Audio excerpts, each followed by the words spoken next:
And I hope everybody is doing well and is blessed and is at least in a positive environment with their families and love, united.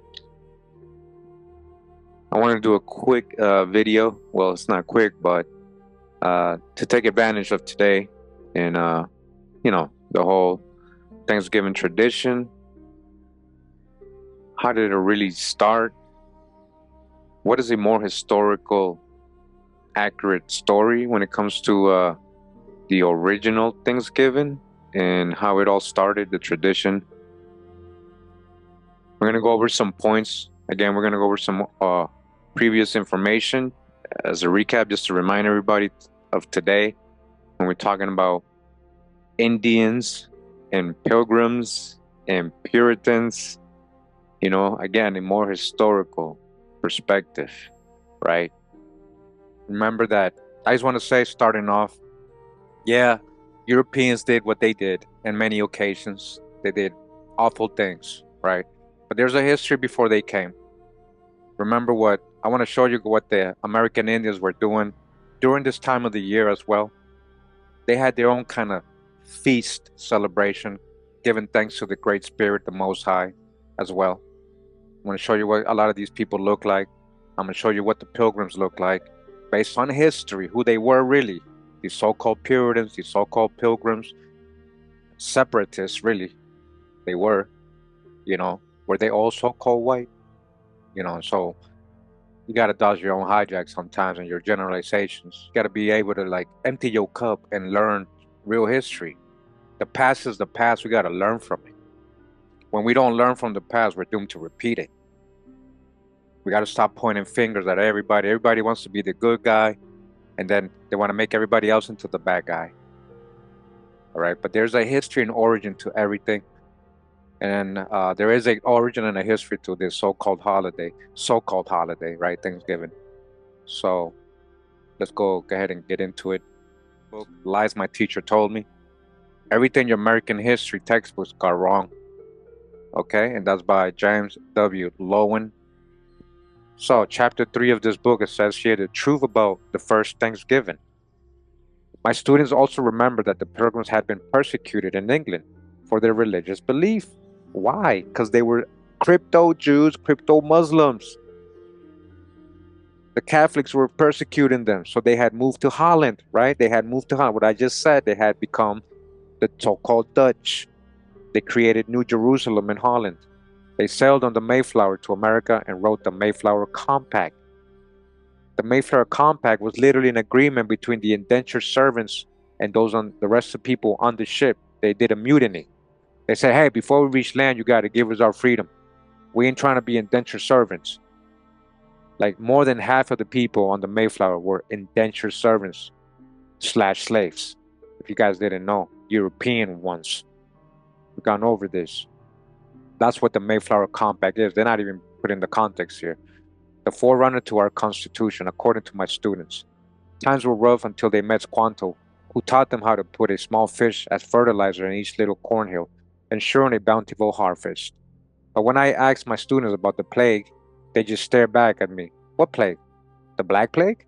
No, I sighed. That was 3 centuries earlier. In 1617, just before the Pilgrims landed, the process started in southern New England. For decades, British and French fishermen had fished off the Massachusetts coast. After filling their holes with cod, right, bacalao, cod, they would go ashore to lay in firewood and fresh water and perhaps capture a few Indians to sell into slavery in Europe. Capture who? Not Africans. Check out my Real Slave Trade series, part 1. How the American Indians were massively being enslaved. Right? That's what they were doing. That's what they were really enslaving at first.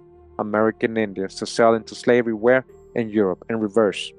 It is likely that these fishermen transmitted some illness to the people they met. The plague that ensued made the Black Death pale by comparison. Some historians think the disease was the bubonic plague. Others suggest that it was viral hepatitis, smallpox, chickenpox, or influenza. Hey, Boss Gaddafi, much love, man. Blessings to you, brother. Blessings to you. Thank you. Thank you for that. Within 3 years, the plague wiped out between 90% and 96% of the inhabitants of coastal New England. The Indian societies lay devastated. Only the 20th person is scarce left alive, wrote Robert Cushman, a British eyewitness, recording the death rate unknown in all previous human experience. So I just want to add that we found out that yeah, there was many Indians that died of disease, but a lot of that they generalize, so they don't, so you wouldn't think that they actually enslaved most of them. They enslaved a lot of them and reclassified them as Africans, Negroes, so-called black, right? But brought them to other parts of the world, to other parts of America. So they want you to think, oh, these people went extinct because of the disease. This whole village, this whole town. No, that wasn't always the case. They enslaved a lot of them and rewrote the history and reclassified the American Indians.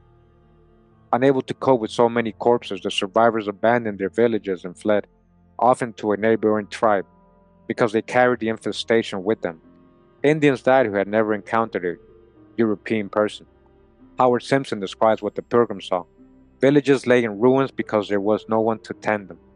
The ground was strewn with the skulls and the bones of thousands of Indians who had died, and none was left to bury them, huh? Was it all because of disease? Because you murdered and enslaved a lot of them? During the next 15 years, additional epidemics, most of which we know to have been smallpox, struck repeatedly.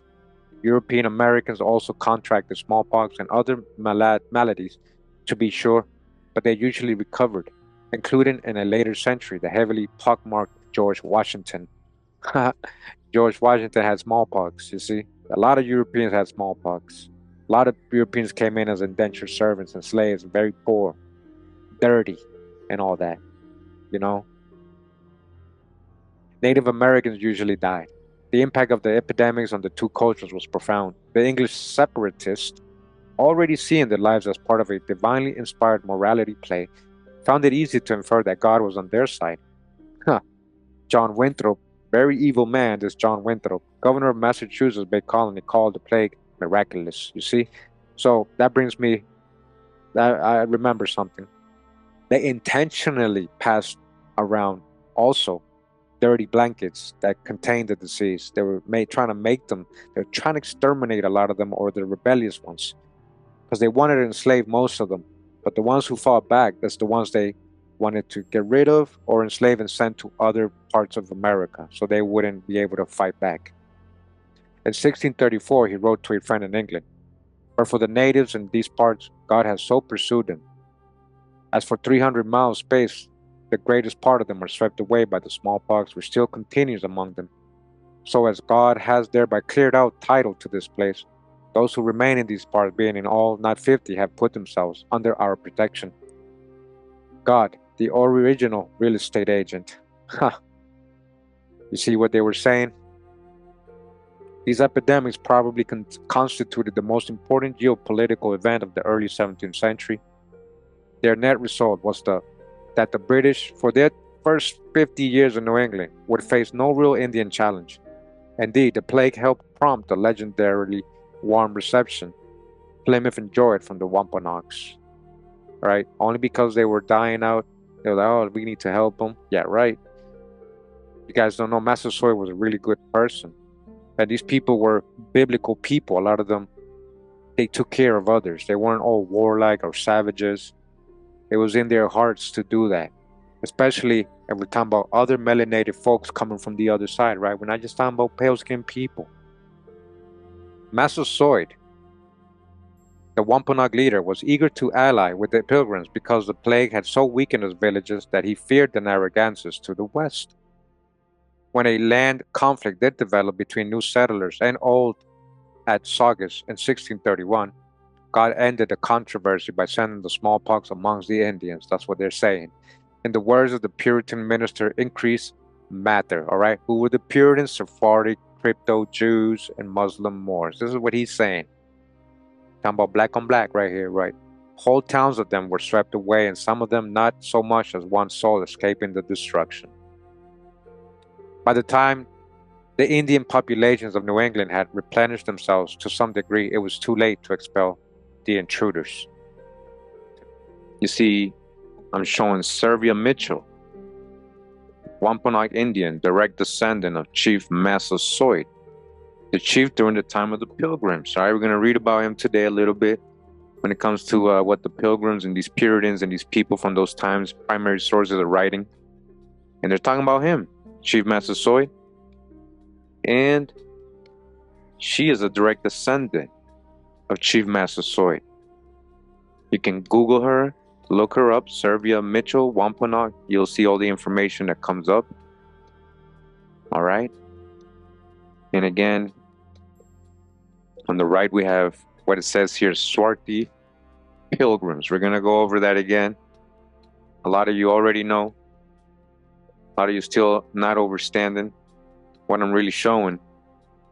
So it says here in Encyclopedia Britannica that in 1620, the Wampanoag High Chief Massasoit made a peace treaty with the Pilgrims, who had landed in the tribe's territory. The treaty was observed until Massasoit's death. Bad treatment by the settlers who encroached on tribal lands, however, led his son Metacomet, known to the English as King Philip, to organize a confederacy of tribes to drive out the colonists, and that would become the King Philip's War. So it seems that Chief Massasoit, who is Servia Mitchell's ancestor, direct ancestor, right here on the left, right? He was trying to make peace. He was trying to do good. He had a kind heart. He was trying to prevent war and death. And maybe some of these pilgrims, so-called pilgrims and Puritans, were good. And some of them, hey, we already know the rest of the story. You know, we can't bunch a bunch of Europeans into one group either. And we're going to explain that. All right, so want to read here. It says, before the Pilgrims landed at Plymouth, we were here. Before the pen of Jefferson etched across the pages of history the majestic words of the Declaration of Independence, we were here. All right, that's Martin Luther King letting you know. Before the Pilgrims landed in Plymouth, you were already here. All right, what am I showing you in these images right here? Again, Servia Mitchell, you were already here. This is a direct descendant of Chief Massasoit. Now, that doesn't mean, again, that the Pilgrims who came in were so-called white or pale skin. Got to stop trying to put everything into a white and black perspective and understand historical events more accurately. Book, Lies My Teacher Told Me. Everything your American history textbooks got wrong. About the plagues, the textbooks tell even less. Only 3 of the 12 textbooks even mention Indian disease as a factor at Plymouth or anywhere in New England. Life and Liberty does quite a good job. The American Way is the only book that draws the appropriate geopolitical inference about the Plymouth outbreak, but it doesn't discuss any of the other plagues that beset Indians throughout the hemisphere. According to the Triumph of the American Nation, if the Pilgrims had arrived at Plymouth a few years earlier, they would have found a busy Indian village surrounded by farmland. As it was, an epidemic had wiped out most of the Indians. Those who survived had abandoned the village. Fortunately for the Pilgrims, Triumph goes on, the cleared field remained and a brook of fresh water flowed into the harbor. Fortunately for these Europeans, the village had already been cleared and the people already had been enslaved. And we gone over this. They literally prepped the land, guys, in Plymouth and all these colonies in Jamestown before the Indians got there. They literally wiped them out, enslaved them, so they can make room for the colonists that were on the way. They had planned all this. And again, he's talking about all these textbooks not mentioning the plagues or not mentioning the right numbers. They don't even mention slavery. They don't even mention Indian slavery at all. Like some of them do now, some of them a little bit. But they want you to think it's a very small number and that eventually they got replaced by African slaves. Isn't that what they tell us? They don't even mention the slavery. That's one of the major keys as to the depopulation of American Indians. Wiping them out. They're saying, oh, they went extinct. Don't worry about it. These tribes, all these tribes went extinct. You're still here, guys. You are still here. These 4 sentences exemplify what Michael W. Apple and Linda K. Christian Smith call dominance through mentioning. The passage can hardly offend Pilgrim descendants. What do you mean?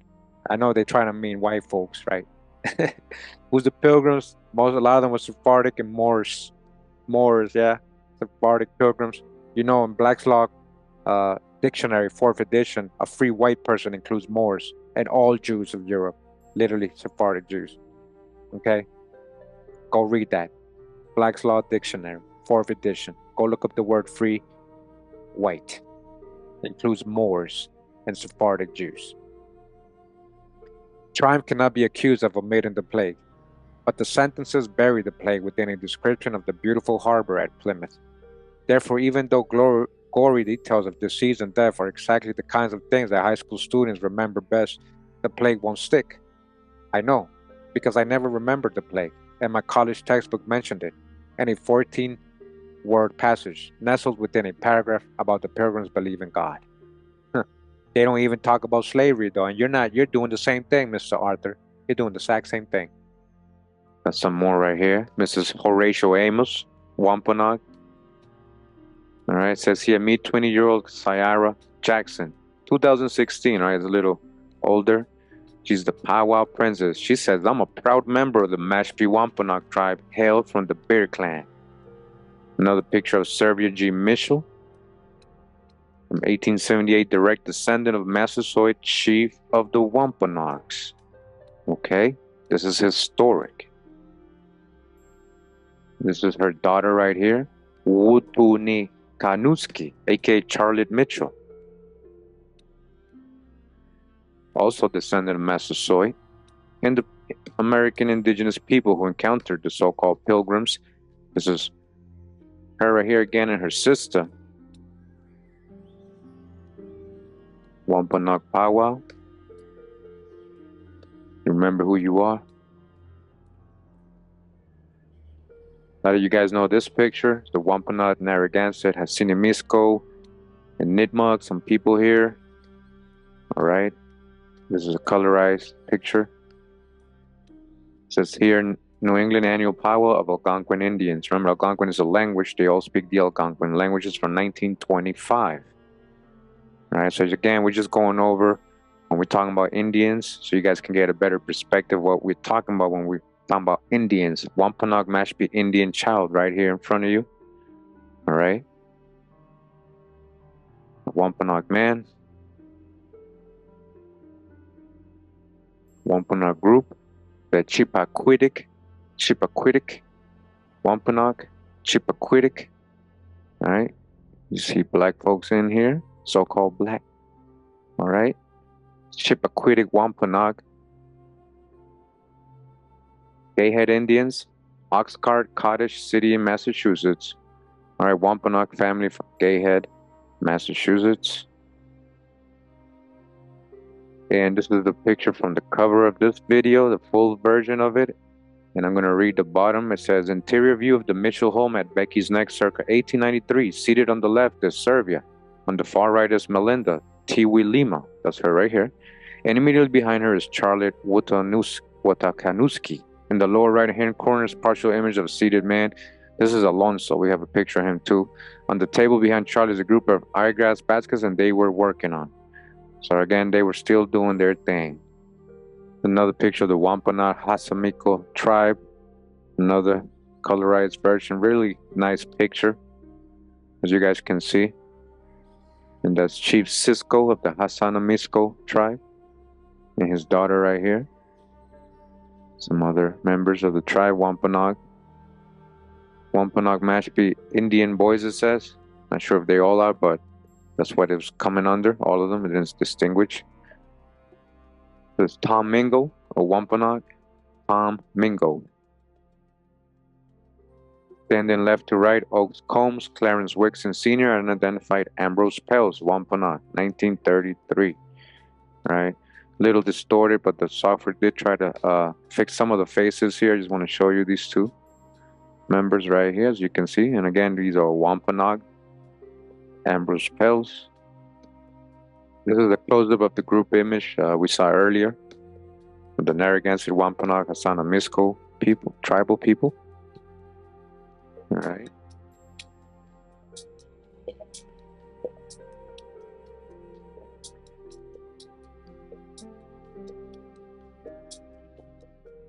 Says Mishki Anna, aka Red Shell, aka Clarence Manter Wixon Sr., the husband of Lucretia Scott, Manuel Pinkham Wixon, a Wampanoag. All right, let's get close up. It's not the best picture, but at least we were able to save a little bit about it.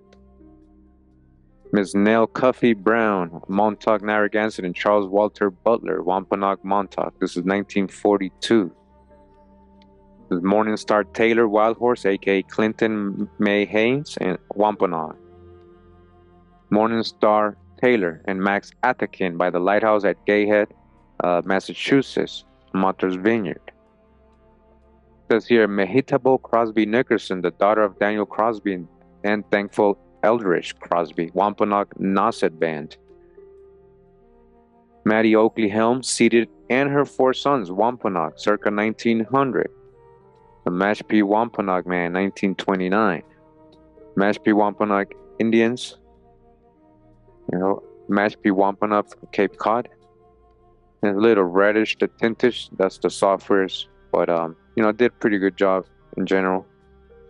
Mary Eliza Butler, Wampanoag Montauk. Margaret Prince Matthews, Wampanoag from the Chappaquiddick Band. This is in 1870. Margaret Etta Matthews Handy, Wampanoag Chippaquiddick Band. Margaret Etta Matthews Handy, Kathleen Madison Rocker Helms, and Marion Kathleen Helms, Kathleen Dermont Holden Helms. All right, Wampanoag. It says here, Kelly Reese, 28, captured the Women's International Boxing Association, IBA, middleweight crown, Wampanoag. This is a older picture from a couple years back. Not sure when she won that, if she still is, but just wanted to show you guys that. Historic photograph of a Wampanoag American Indian. All right. Herbert Benjamin Healis, the son of Edward Thomas Healis and Eliza Jane Matthews. All right. Wampanoag, Chappaquiddick. Harriet Joseph Montauk and her husband Vincent Joseph Wampanoag. Gertrude West Ames Chappaquiddick, Wampanoag, with her husband James Ames. Fred Thomas and his wife Cora Thomas, Wampanoag Pocasset Band. Dorcas Aesop Honorable, the daughter of Isaac Aesop and Sarah Tashama Aesop, and the wife of Thomas Honorable, Wampanoag. She was said to be the last living Wampanoag in Nantucket Island. All right, dodge the hijack. Al C. Wolf Curtis, Chappaquiddick Wampanoag. Here again, we have 2 pictures of Emma Mitchell Safford, young and older versions of her. All right, she's again a direct descendant of Massasoit, chief of the Wampanoag. As you can see, what she looked like. This is a direct descendant. All right, a direct descendant when she was young and when she was a little older.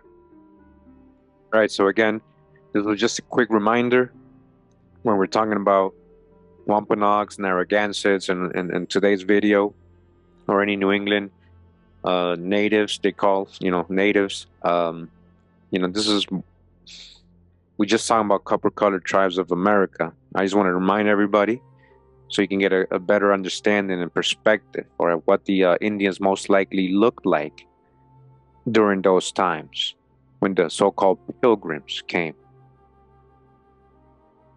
Book, Lies My Teacher Told Me. Everything your American history textbooks got wrong. In colonial times, everyone knew about the plague, even before the Mayflower sailed. King James of England gave thanks to Almighty God in his great goodness and bounty towards us for sending this wonderful plague. Listen, among the savages. King James, huh? Wasn't King James a so-called black man? He's thanking, remember, he colonized. He charted out the land. He was here in 1607. If you guys don't know, he charted out the land. He colonized. He had companies. He didn't go to Africa to get his slaves. There's no such primary source of books saying he went to Africa to get slaves. But he had a lot of slaves, so where'd he get them from? These first colonies were ran by American Indians and white, so-called white or European indentured servants or slaves, not Africans. So King James, a so-called black man, is saying, oh, thank God for wiping out the savages. 200 years later, the oldest American history in my collection, J.W. Barber's Interesting Events in the History of the United States, published in 1829, still recalled the plague. A few years before the arrival of the Plymouth settlers, a very mortal sickness raged with great violence among the Indians inhabiting the eastern parts of New England. Whole towns were depopulated. The living were not able to bury the dead, and their bodies were found lying above ground many years after. The Massachusetts Indians are said to have been reduced from 30,000 to 300 fighting men. In 1633, the smallpox swept off great numbers. All right, again, only about disease, no slavery. Today, it is no surprise that not 1 in 100 of my college students has ever heard of the plague. Unless they have read Life and Liberty, students could scarcely come away from these books thinking of Indians as people who made an impact on North America, who lived here in considerable numbers, who settled in short and were then killed by disease or arms. Textbook authors have retreated from the candor of Barber. Treatments like that in triumph guarantee our collective amnesia. Having mistreated the plague, the textbooks proceed to mistreat the pilgrims.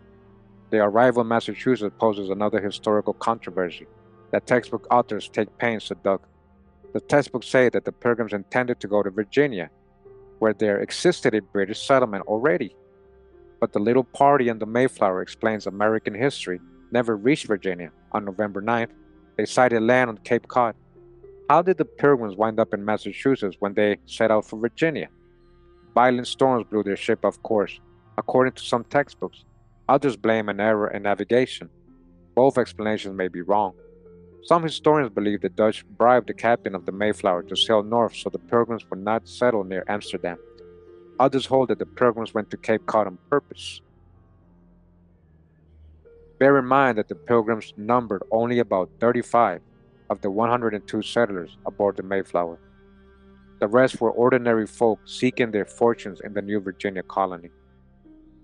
George Willison has argued that the Pilgrim leaders, wanting to be far from Anglican control, never planned to settle in Virginia. They had debated the relative merits of Guyana and South America. Listen, they were supposed to go in different places. Imagine if they would have went over there.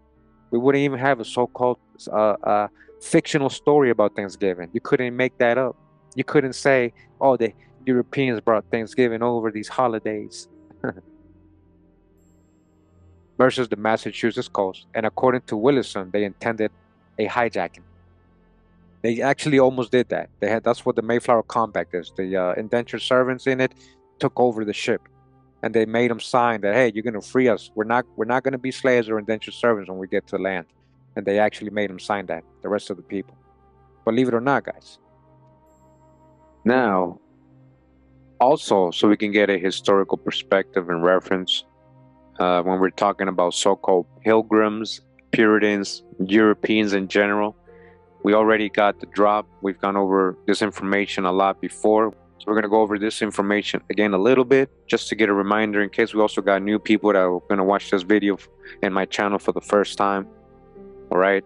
Who are the so-called pilgrims? We got the Indians, right? What the Indians most likely look like, who they were, who were the Wampanoag, who were these indigenous people these so-called pilgrims and Puritans were encountering. Well, we already know, we just saw. Now we're going to understand again who the so-called pilgrims and Puritans were. All right, so real quick, we go back to a video I did. It was called Crypto Puritans and Pequot Slavery in Providence Island. You guys remember how the Puritans were sending, the Pequots over to their colony in the Caribbean, Providence Island. Apart from Barbados and the other places, they also had this unknown place that most people don't speak about, and near the coast of Nicaragua, Honduras, and Costa Rica, between Jamaica and Central America. And this is what they were bringing a lot of the Pequots there. So that was this video. If you haven't seen it, go ahead and check it out. We're reading from this book, Jews and Muslims in British Colonial America, in this part of the video. All right.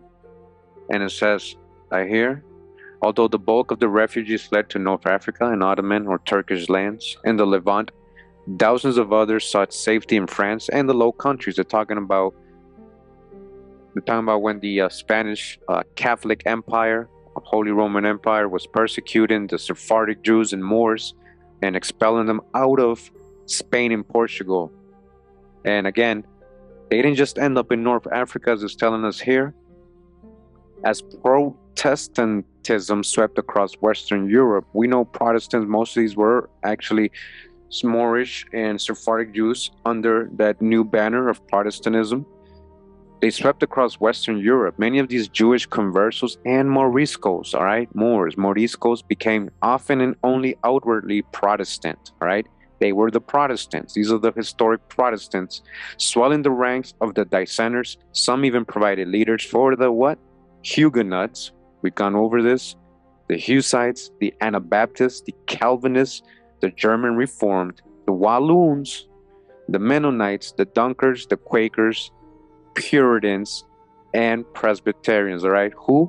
We're talking about Moors and Sephardic Jews. Sephardic Jews, we've already proven, general consensus at the time, everybody describes these Sephardic Jewish people during those colonial times as dark complexion, so-called Negro people, all right? So a lot of those people filled the ranks of what? Puritans, all right? Remember that, Puritans, because we're talking about Puritans today. So who's the Puritans again? Who is the Puritans? All right, again, this is also part of the video, getting extras on this video, just going over it real quick. Again, Puritans were more Jewish than Protestants. A Puritan is a name often misunderstood during the 17th century English Civil War, known as the Puritan Revolution. The Puritans were Protestant fundamentalists who wished to purify the Church of England. Some of the Puritans, known as separatists, separated, forming their own church. The Puritans felt the Parliament and not the king should have the final say, that the moral guidance for all legal decisions should come from the Jewish Bible, which they considered to be the highest authority in all matters.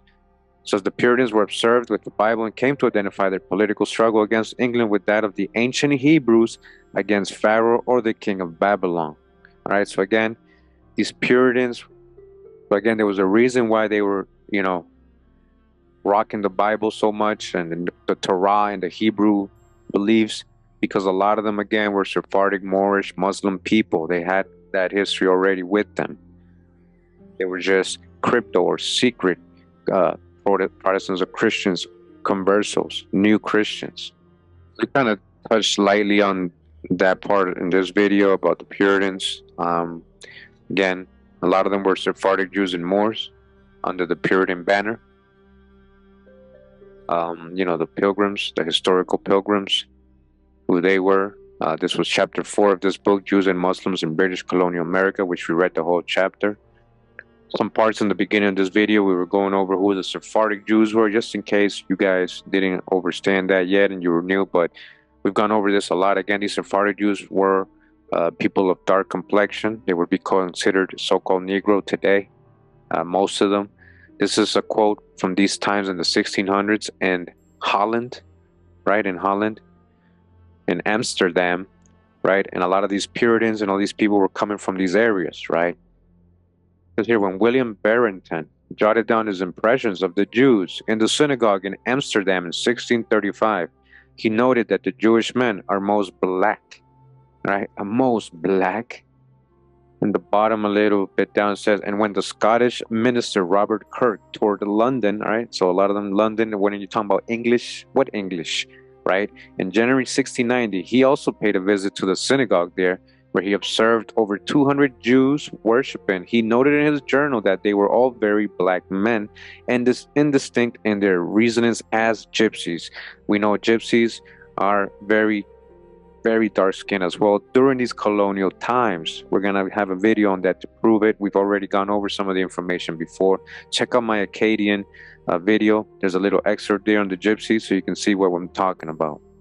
And again, this was from Nations of the World, part 4. And I'm going over it on this video we did recently in just a book, The Natural History of Man, literally telling us that Jews of Portugal are very dark. The Jews of Portugal are very dark.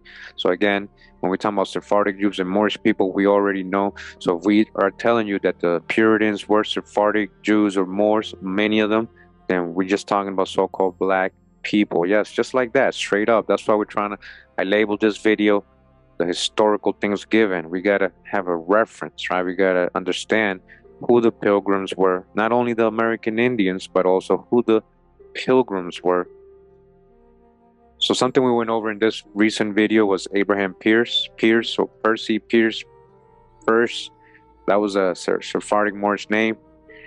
We've gone over, and it says here that Abraham Pierce the Blackamoor. All right, this is from August 1643. This is some of the Pilgrims. All right, this is a list of some of the Pilgrims. Abraham Pierce the Blackamoor. Pierce appears in colonial records at least 30 times. Baker said he married someone who was obviously part of the regular community, so nobody ever said he was so-called black, they're saying. But yeah, we have a list of that. This is from the Washington Post. As one of the Plymouth colony settlers, a black man. So yeah, they want us, only say one of them was black, but we overstanding the history a lot better now. And when we do a genealogical research on these people's families and where they might have been come from, what's their background, we see that a lot of them, again, are Sephardic, Jewish, Moorish people. So again, we went over this book, A Genealogical History, Jews and Muslims in British Colonial America. And we went into chapter 4, Massachusetts, Pilgrims, Puritans, Jews, and Moors. All right, literally, they were like, we read it, the whole chapter. So go back to that video to get the whole drop. Now I want to read this part. It says, an alternative image of Massachusetts begins to emerge if one is bold enough to discard the preconceptions and dig deeper into the original records of the time. All right, when you dig deeper, when you stop just believing everything, you actually do your own research, you start seeing an alternative image of what was really happening back then in Massachusetts. Probing the historical backdrop in England and the Netherlands, you got to actually go further. You got to know who these people are. The great majority of the passengers on the Mayflower were not actually pilgrims, all right? They weren't even pilgrims in the first place. Only 35 of the original 102 passengers were from the congregation in Leiden, all right, in Holland. Remember what they said about the Holland and who was in Amsterdam. Amsterdam was the New Jerusalem. That's where all the Sephardic, Jewish, and Moorish people had gone to. They literally called it New Jerusalem. These were all people of color. Who was the Dutch ship merchants? Who was these merchants? Remember, the rest were miscellaneous persons who were picked up in London and Southampton. All right, we got the video with the guys telling us that more than half of the crew were indentured servants. That had nothing to do with just pilgrims. With this and other similar considerations, the pilgrims' mothers and fathers may not end up so dowdy and redundant after all. Their complexions become darker than previously envisioned. Again, we're talking about the pilgrims' fathers and mothers. What happens to their complexion? It becomes darker than previously envisioned. Many of the conscripts for Massachusetts appear to be what we call today persons of color. Persons of color. Persons of color, the historical pilgrims. Their complexion got a little darker. All right, so make sure to get this whole video that I did recently. Got a little documentary in there talking about the indentured servitude on the Mayflower and the Mayflower Compact, if you guys don't know what that is. All right, and who these people were in financing and involved in the colony of Massachusetts and Plymouth. Again, most of these were Sephardic Moorish people that were financing and providing their ships and bringing the people over.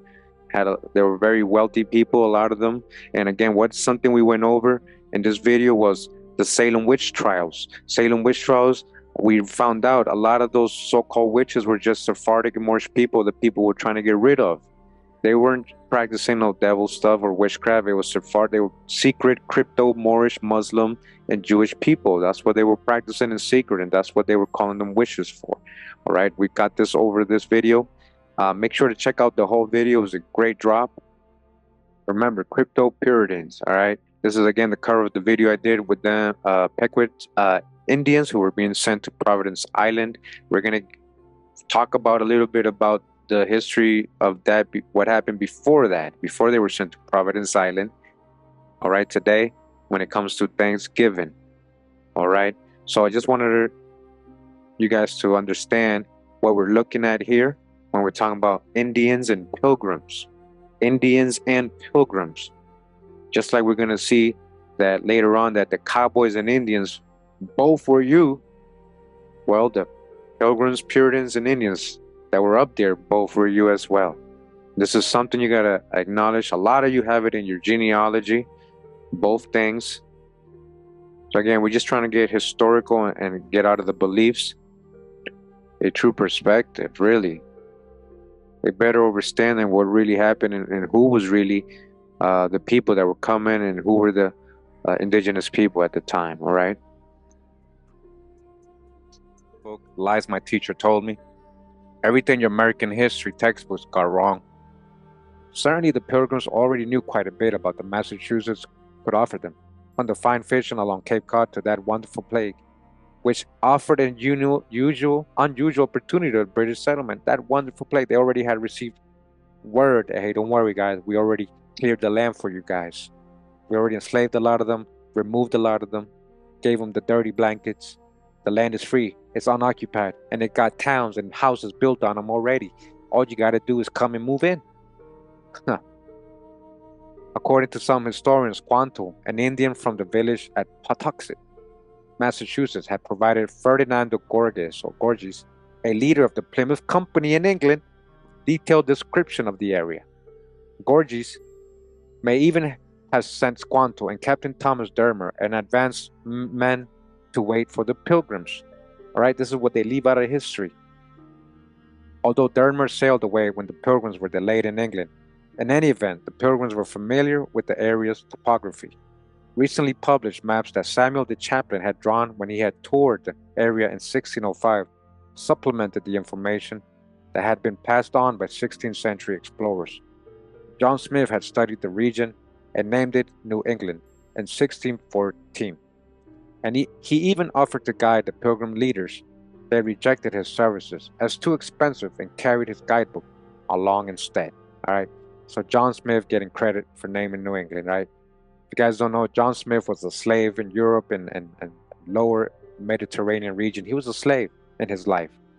He was enslaved in his life. If you didn't know that, look up on it, read up on it, Google it right now.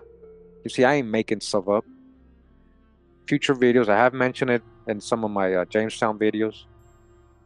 Yeah, so the Acadians were Huguenots.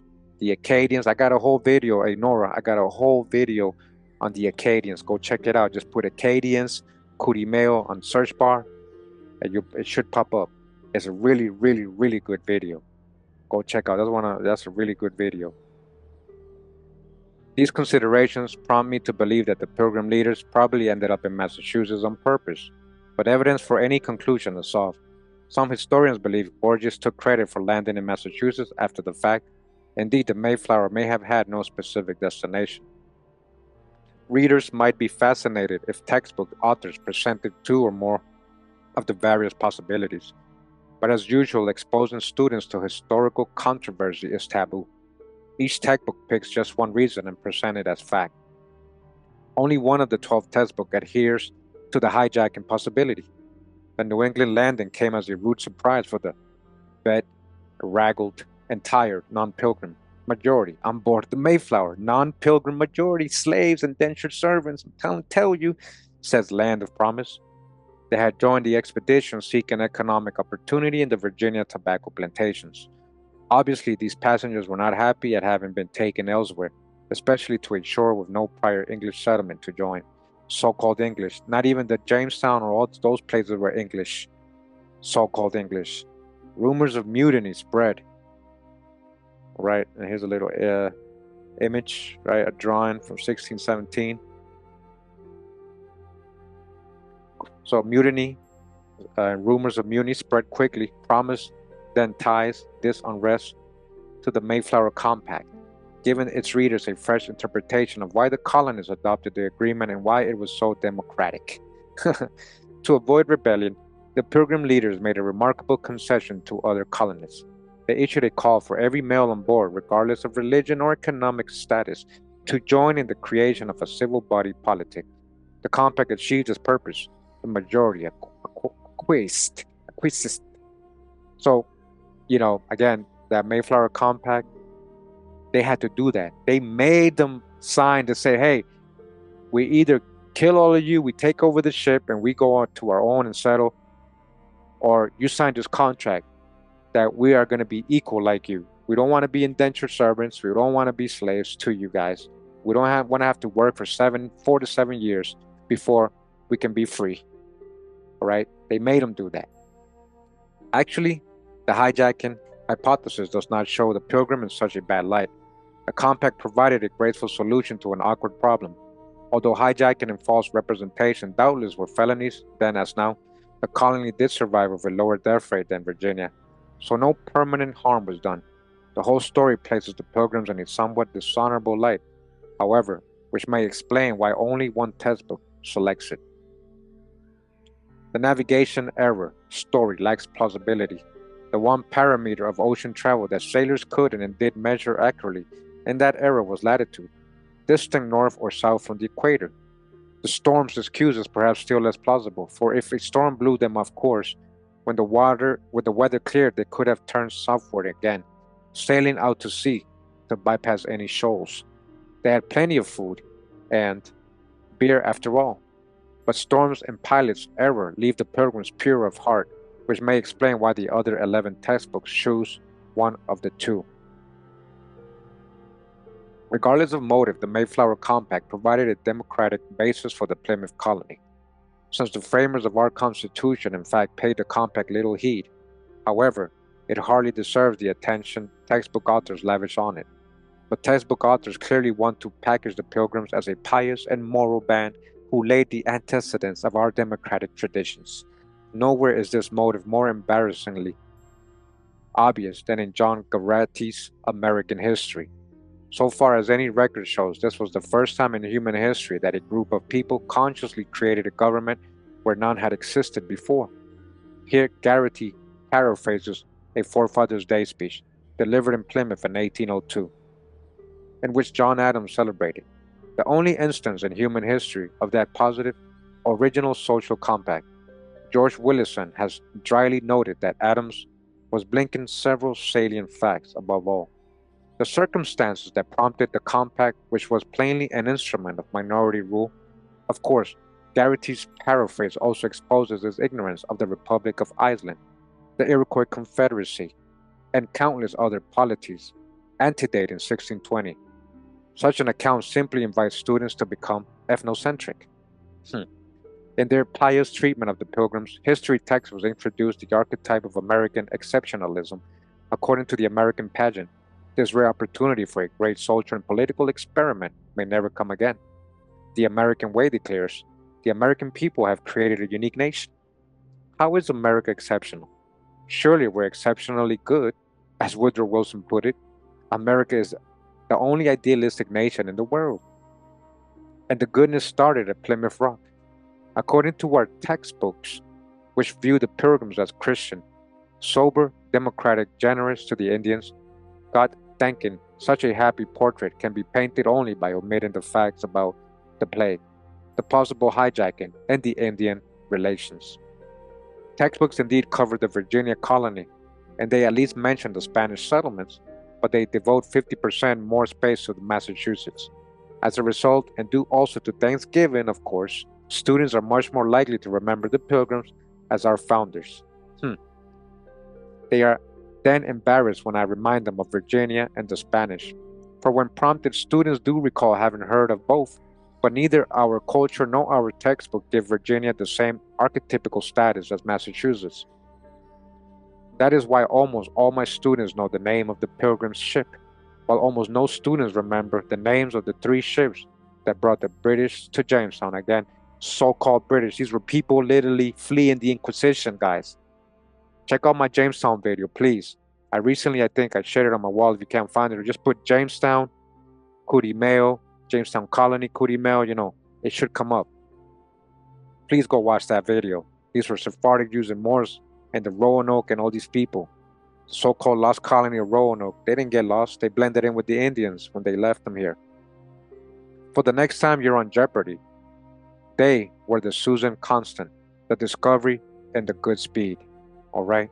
These ships nobody knows, but everybody knows the Mayflower, right? Who was literally full of indentured servants, not just pilgrims.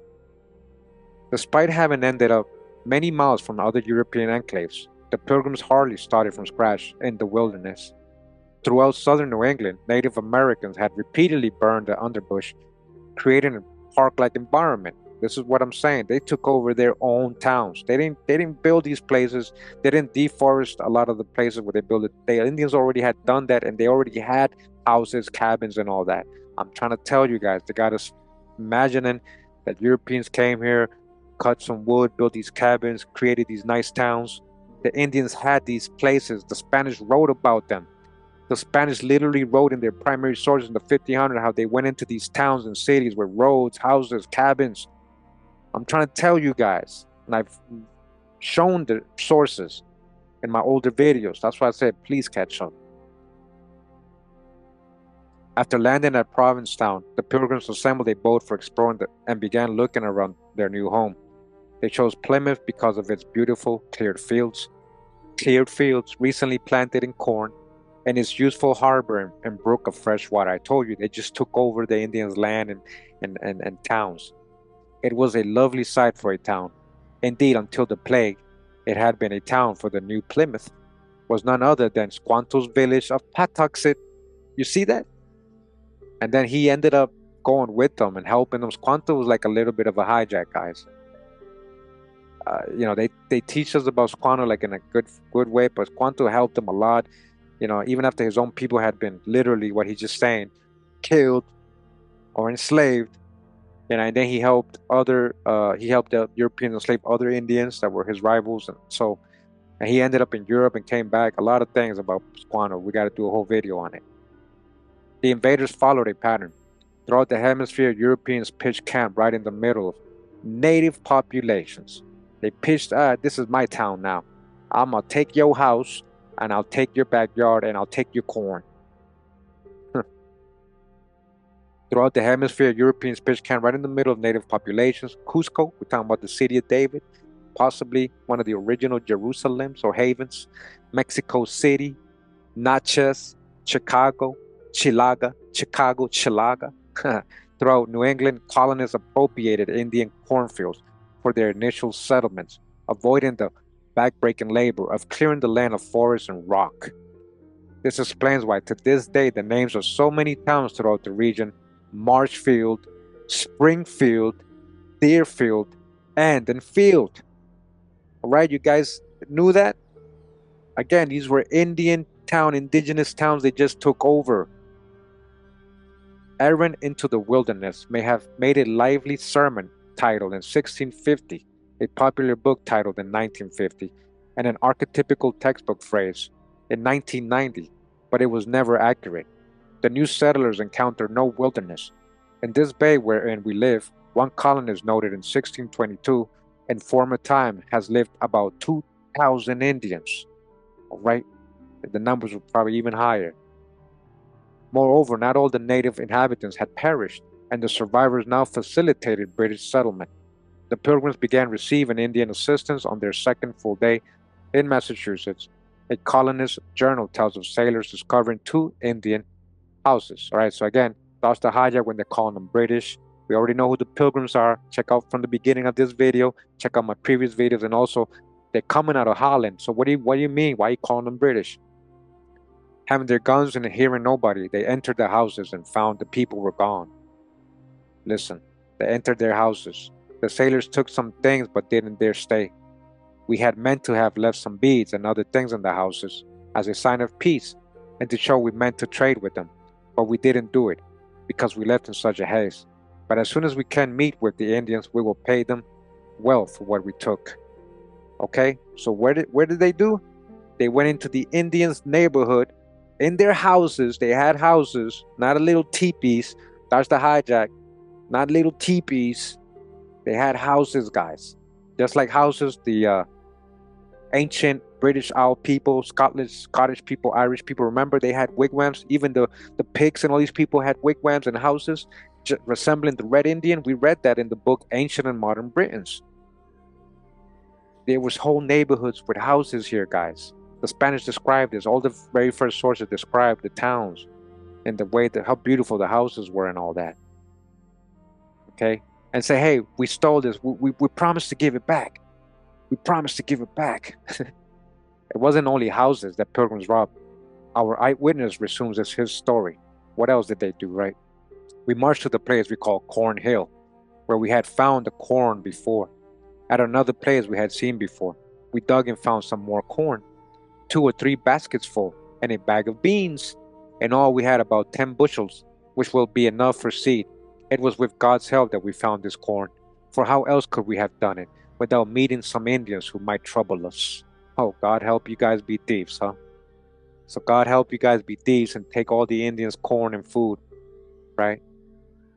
They, they stole the corn, huh? All right, so we know that a lot of these Puritans, pilgrims, right, so-called Protestants, are actually Sephardic Jews and had and practiced Jewish traditions. One of the Jewish traditions, right, was Feast of Tabernacles or the Sukkot, right, which is the harvest, Feast of the Harvest, right? So could some of these Puritans, who are actually Sephardic Jews, actually have practiced and celebrated a Feast of Harvest? Yeah, because they were Sephardic Jews. Not all of them were, but a lot of them, most of them were. So again, today we're just going over brief information real quick. Again, just because today's Thanksgiving. And again, just reading here, just stay here, stay with me. All right, still early. It says Thanksgiving in the Sukkot. What's the connection? This is by John J. Parsons, all right? It says the American holiday of Thanksgiving likely has its roots in the Jewish tradition of giving thanks to God. So likely, that's where they think it originated.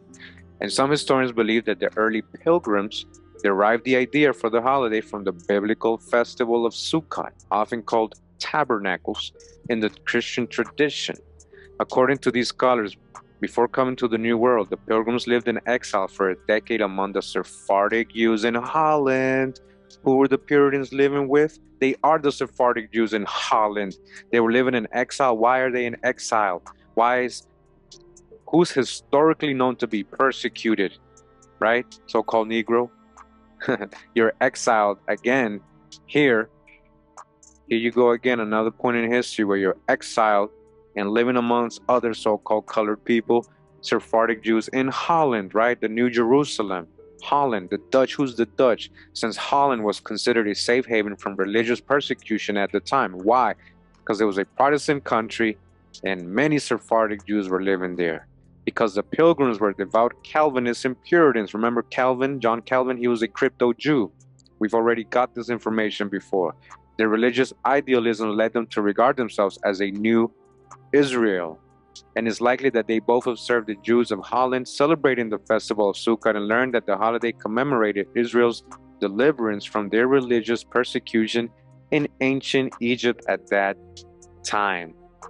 As they emigrated to the Promised Land, remember they're called pilgrims for a reason. We've gone over this before. Pilgrims only conduct pilgrimages to holy places or the Promised Land, right? Where do they come? America, right? They didn't go to the Middle East. They didn't go to Africa. They didn't go to they came to America, to the Promised Land, right? In parentheses. Again, where's the true old world, the true Canaan of America? It is not surprising that the pilgrims may have chosen the festival of Sukkot as a paradigm for their own celebration of thanksgiving to God, as the Torah commands, saying right here, Leviticus 23, all right? And again, that's your own hijacks. This is history, not just Bible stories. We're breaking it down.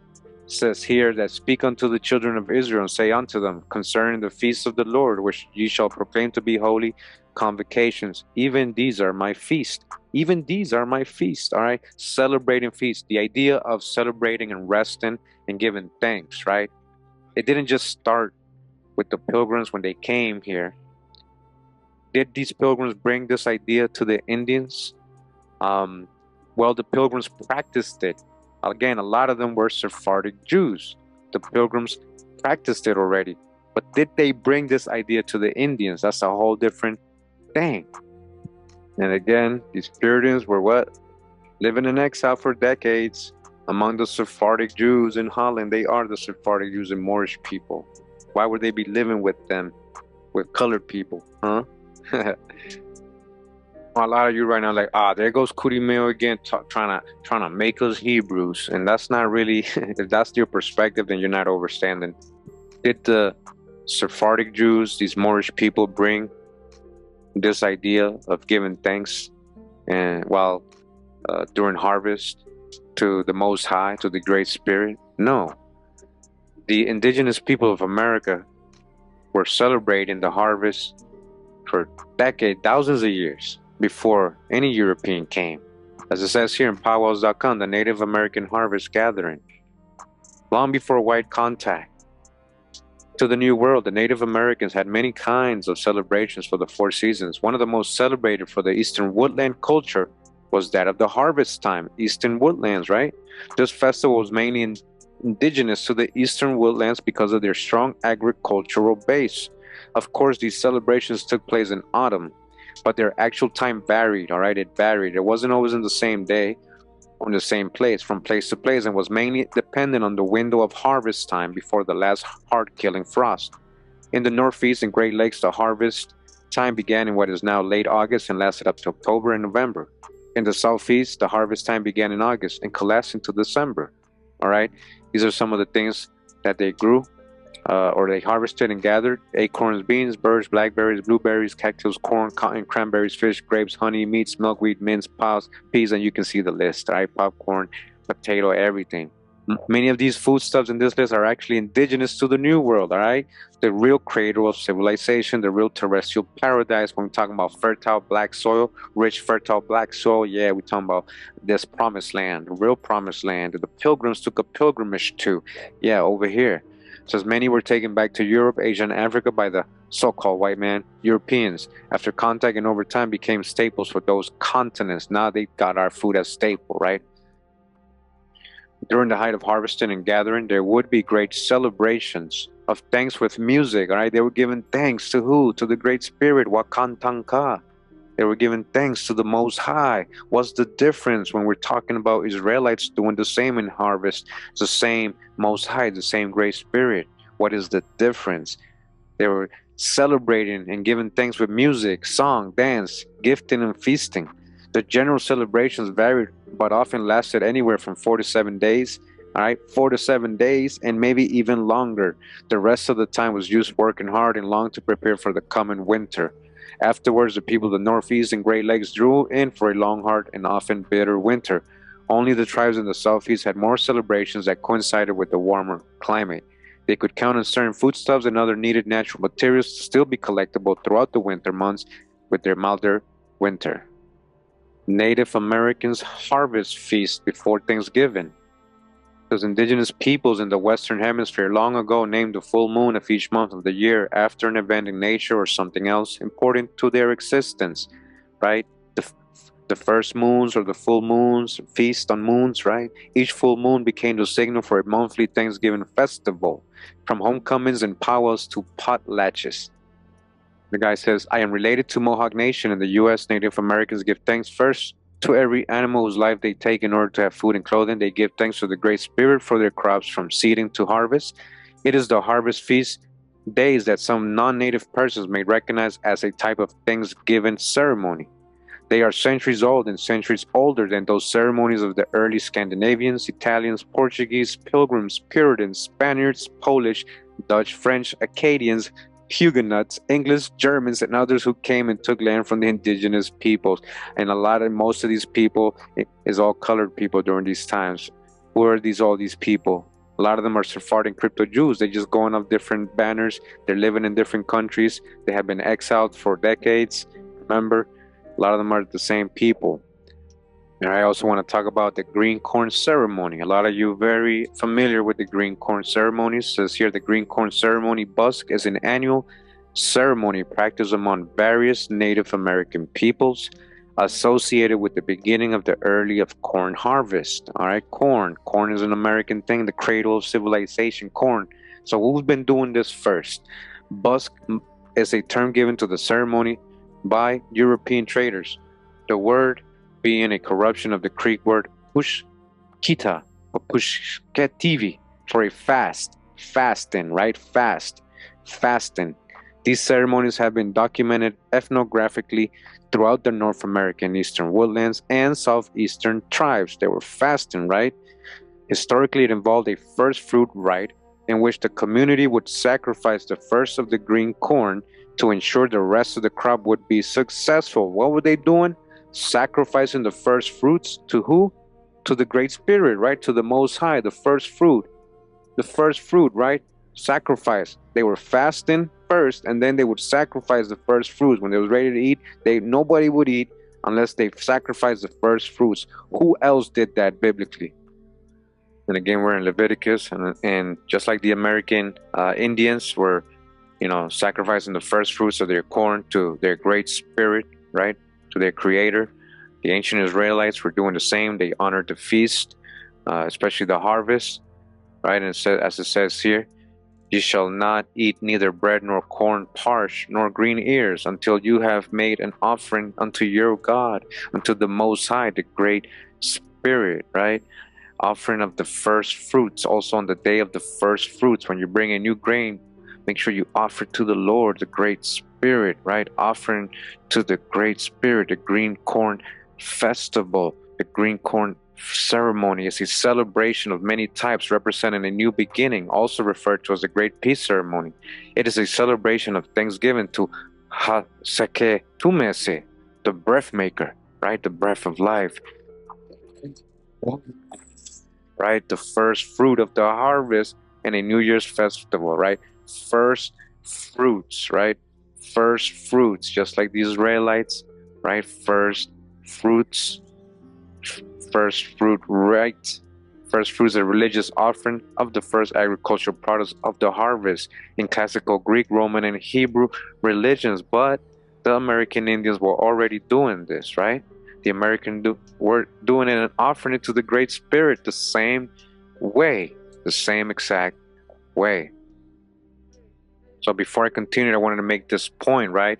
Understanding who the characters in this Thanksgiving story is, right? We got the Puritans. We know these were people of color, mostly Sephardic Jews, Moorish people, a lot of them cryptos.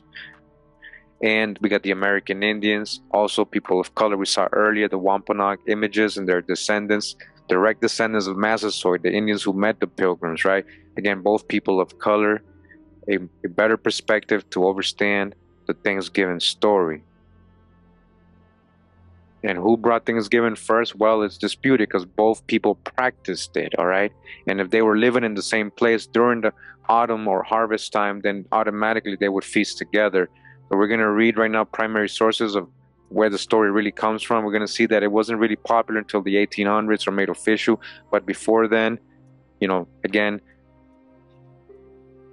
American Indians were practicing this for thousands of years. Lies my teacher told me. Everything your American history textbooks got wrong.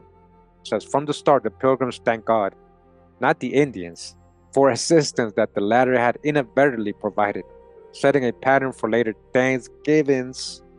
So I was saying, later Thanksgivings, but originally the Indians were already practicing their harvest feast and giving thanks to the Most High. So they switched it up and started giving thanks for different reasons, for stealing that culture and stealing the land and all that. But remember, a lot of these Sephardic Jews or so-called pilgrims were already also doing harvest feasts. So it was kind of natural during the season. The next morning, we found a place like a grave. We decided to dig it up. We found first a mat, and under that a fine bowl. We also found bowls, trays, dishes, and things like that. We took several of the prettiest things to carry away with us and covered the body up again. Wow. They found graves, huh? So they're desecrating burial grounds, graves, people. They're stealing their fine, what they call china, right? Or plates. Yeah, we had all that here, guys. We had all that here. A place like a grave. Although Karen Kupperman says the Pilgrims continued to rob graves for years, more help came from a live Indian, Squanto. Didn't I tell you he was part of the hijack? Here, my students return to familiar turf, for they have all learned that Squanto legend, Land of Promise, provides a typical account. Land of Promise, huh? Land of Promise. The Promised Land, right? America, the Promised Land. Squanto had learned their language. He explains from English fishermen who ventured into New England waters each summer. Squanto taught the Pilgrims how to plant corn, squash, and pumpkins. Would the small band of settlers have survived without Squanto's help? We cannot say. But by the fall of 1621, colonists and Indians could sit down to several days of feast and thanksgiving to God, later celebrated as the first Thanksgiving. Because of Squanto's help, huh? Oh, you said all the Indians. Oh, you said Massasoit. Oh, well, wait. The Indians were already doing that. You took over their towns that they were doing that in. What do the books leave out about Squanto? First, how he learned English. According to Ferdinand de Gorges, around 1605, a British captain stole Squanto, who was then still a boy, along with 4 Penobscots, and took them to England. All right, Penobscots in Maine. So he was from Maine. There, Squanto spent 9 years. So why did they take Squanto and these other ones? This is what I'm saying, guys. I think I remember reading that he might have been half European. They might have just bringing him back to groom him in the European side of culture and life, so they can use him later on. You know. So it says, there Squanto spent 9 years, 3 in the employ of Gorges. Remember, this is a Sephardic Jew. Ferdinando Gorges was a Sephardic Jew, Portuguese, I believe. At length, Gorges helped Squanto arrange passage back to Massachusetts. Some historians doubt that Squanto was among the 5 Indians stolen in 1605. Some doubted he was actually stolen, huh? All sources agree, however, that in 1614 a British slave raider seized Squanto and 24 fellow Indians and sold them into slavery in Malaga, Spain, okay? So you see, what was I saying this whole time? Indians were being enslaved. This is what they were really doing early on. They were enslaving. They were enslaving the American Indians, not Africa. They weren't going to Africa to enslave people and bring them over here. That's the hijack. They leave this out, and they want to think it was only a couple Indians here and there. No, when you start reading all the accounts, you start seeing they were enslaving everywhere they went, they were enslaving Indians. And where did they bring them? To Spain, huh? To be sold into slavery in Spain. And from there in Spain, they would be brought to other parts of the world. A lot of them back to the Americas. A lot of them been sent to Cape Verde, the Cape Verde Islands, where they would be shipped to other parts of the world. What happened next makes Ulysses look like a homebody. Squanto escaped from slavery, escaped from Spain, and made his way back to England. So he escaped from slavery. Somehow he ended up in a ship on his own and back to the Americas, right? Like this crazy story about Squanto. After trying to get home via Newfoundland in 1619, he talked Thomas Dermer into taking him along on his next trip to Cape Cod. It happens that Squanto's fabulous odyssey provides a hook into the plague story, a hook that our textbooks choose not to use. For now, Squanto set foot again on Massachusetts soil and walked to his home village at Patuxent, only to make the horrifying discovery that he was the sole member of his village still alive. They all had been wiped out or enslaved, basically. All the others had perished in the epidemic 2 years before, or enslaved. They leave that out. Just like him and his other people, right? Didn't he get supposedly captured? No wonder Squanto threw in his lot with the Pilgrims. Now that is a story worth telling. Compare the pallid account in Land of Promise. He had learned their language from English fishermen, you see? So he's saying, this other textbook is saying he just learned the language from the English and that's it. They leave out all the history of what happened to him, how he came back, and all that, right? As translator, ambassador, and technical advisor, Squanto was essential to the survival of Plymouth in his first 2 years, right? He was the hijack. Like other Europeans in America, the Pilgrims had no idea what to eat or how to raise or find it until Indians showed them. William Bradford calls Squanto a special instrument sent of God for their good beyond their expectation. And again, he might be half European, guys, if I remember correctly. I think I had read that somewhere. He directed them how to set their corn, where to take fish, and to procure other commodities, and was also their pilot to bring them to unknown places for their profit. Squanto was not the Pilgrims' only aid. In the summer of 1621, Massasoit sent another Indian, Hobomok, to live among the Pilgrims for several years as guide and ambassador. Their profit was the primary reason for most Mayflower colonists made the trip. As Robert Moore has pointed out, textbooks neglect to analyze the profit motive underlying much of our story. Profit, too, came from the Indians by way of the fur trade, without which Plymouth would never have paid for itself. The fur trade, and we got a whole book on this in my slavery videos, the older ones especially, how the fur trade included slavery, human slaves. The trade was humans too, not just fur. In the same fur trade, a lot of Indians got enslaved and traded. Hobomok helped Plymouth set up fur trading posts at the mouth of the Penobscot and Kennebec rivers in Maine and Axtucket, Massachusetts, and in Windsor, Connecticut. Europeans had neither the skill nor the desire to go boldly where none dared go before. They went to the Indians. So a lot of these frontiersmen, right, were Sephardic Jews and Moors. They were the merchants. They were business-minded people.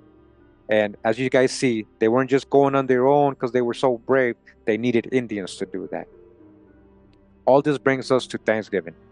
Throughout the nation, every fall, elementary school children reenact a little morality play, the first Thanksgiving, as our national origin myth, complete with pilgrims' hats made out of construction of paper and Indian braves with feathers in their hair. Thanksgiving is the occasion on which we give thanks to God as a nation for the blessing that He has bestowed upon us. More than any other celebration, more even than such overtly patriotic holidays as Independence Day and Memorial Day, Thanksgiving celebrates our ethnocentrism. All right. And again, remember, we got the whole context before. Indians had their own type of Thanksgivings before all this story they created, right? And we know about the massacres of what happened. We know why a lot of these Europeans were giving thanks because they killed a lot of Indians and took their land. So, yeah, there's a real history before the Europeans got here, and then there's a partial history that we don't know about, a dark history, when it comes to Thanksgiving. We have seen, for example, how King James and the early pilgrim leaders gave thanks for the plague, which proved to them that God was on their side. Dodge the hijack. Deuteronomy 28. Forgot to keep the code. The archetypes associated with Thanksgiving. God on our side. Civilization wrestled from wilderness. Order from disorder. Through hard work and good pilgrims, character traits continue to radiate from our history textbooks.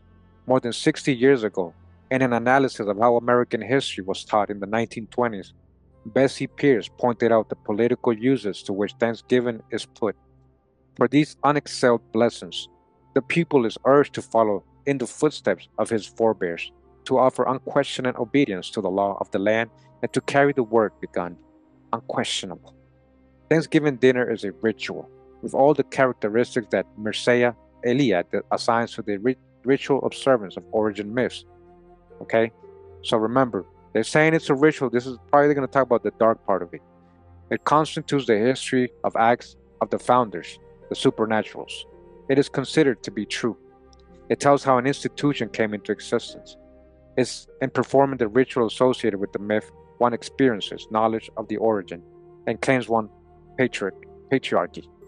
Thus one lives the myth as a religion, forgetting the foundation of giving thanks to the Great Spirit, forgetting the real foundation of what the Indians practice, right? And now they're doing it for other reasons. But have you forgotten it when you're practicing it or celebrating it, or at least gathering with family? We got to go back to that. We're in the History of Massachusetts blog, historyofmassachusetts.org. It says here, history of the first Thanksgiving. And it tells you the first Thanksgiving was a harvest celebration held by the Pilgrims of Plymouth Colony in the 17th century. Now, many myths surround the first Thanksgiving. Very little is actually known about the event because only 2 first-hand accounts of the feast were ever written. The first account is William Bradford's journal titled Of Plymouth Plantation, and the other is a publication written by Edward Winslow titled Mort's Relation. All right, so we got both primary sources we're going to read today. What is known is that the Pilgrims held the first Thanksgiving feast to celebrate the successful fall harvest. I remember, why would they do that? Why would Pilgrims, if they're Puritans and Sephardic Jewish Moorish people, wouldn't they do that?